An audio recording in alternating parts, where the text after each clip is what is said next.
I cut a square 10 inches for my label. I can cut any size I want. For this particular case, I'm going to do a 10-inch square. I'm going to fold it right sides or wrong sides together diagonally. Give it a bit of a press. Then what I'm going to do is I'm going to write on here directly what I'm going to put onto my quilt. I just use permanent markers. This quilt would not get washed. If it was a baby quilt or a child's quilt, it was going to get a lot of washing. I wouldn't do my labels this way, but for now it does. I've kind of figured out where I want things, and I'm just going to start writing. I have to make sure that I spell things correctly. Now I've made a mistake right off the bat. Swirls. I think I'm going to turn it over. I'll cover that in a minute. I'll show you my trick. Let's use my stars and swirls, and I've called it Hawaii style.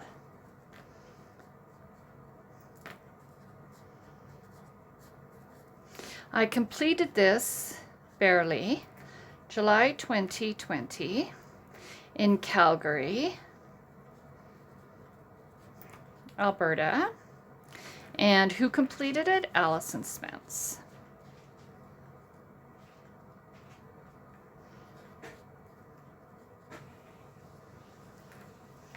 If this was a gift, I may spend more time working on my label, but this will work.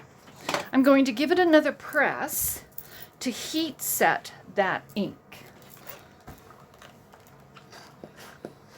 And just give it a really, really good press.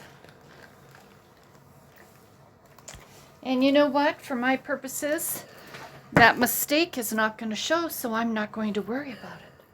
Now, because I have pressed this multiple times, I have probably stretched it out of square.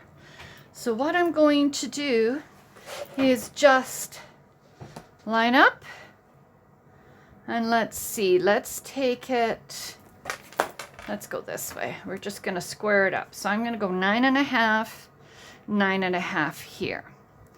Can we do 9 3/4, 9 3/4? There.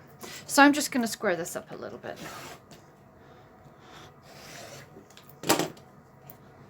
There we go. That's all done. Now, when I pop this on the back side of my quilt, things should line up perfectly. There, look at that. Perfect, perfect, perfect. Let's pin it in place. I'll just pin the corner. Pin up here.